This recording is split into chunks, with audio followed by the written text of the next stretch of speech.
ఆ దేశికుడు ఏం చేస్తాడంటే బుద్ధికి పదునెక్కిస్తాడు. గురువు చేసినటువంటి ఉపకారం, దేశికుడు చేసిన ఉపకారం ఇక ఎవ్వరూ చెయ్యలేరు.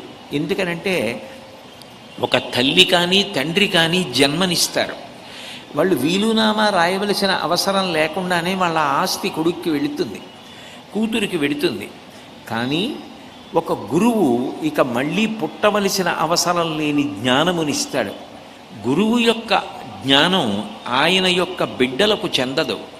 ఎవరు గురువుగారి అడుగుజాడలలో నడుస్తారో, ఎవరు గురువుగారిని ఉపాసన చేస్తారో, ఎవరు గురువుగారు చెప్పిన విషయాన్ని జాగ్రత్తగా పట్టుకుని అనుష్ఠాన పర్యంతంలోకి తెచ్చుకుంటారో, గురువుగారు మాట్లాడుతున్నప్పుడు ఆవు పాలు పితుకుతున్నప్పుడు ఆవు యొక్క పొదుగులో శిరములను పట్టుకుని లాగుతున్నప్పుడు వచ్చినటువంటి పాలు కుండలో పడడమే తప్ప పక్కకు పడిపోకుండా జాగ్రత్తగా ఉడిచిపట్టుకుంటారో, అట్లా గురువు నోటి వెంట వచ్చేటటువంటి మాటలను చెవులనే దొప్పలతో ఎవరు పట్టుకుని జుర్రుకుంటున్నారో, ఎవరు జీర్ణం చేసుకుంటున్నారో, ఎవరు అనుష్ఠాన పర్యంతంలోకి తెచ్చుకుంటున్నాడో ఆయన గురువు యొక్క జ్ఞానానికి వారసత్వం పొందుతాడు తప్ప కేవలం గురువుగారి ఆస్తి కొడుక్కొచ్చినట్టుగా గురువుగారి జ్ఞానం కూడా కొడుక్కి రావాలి అని నియమం ఉండదు.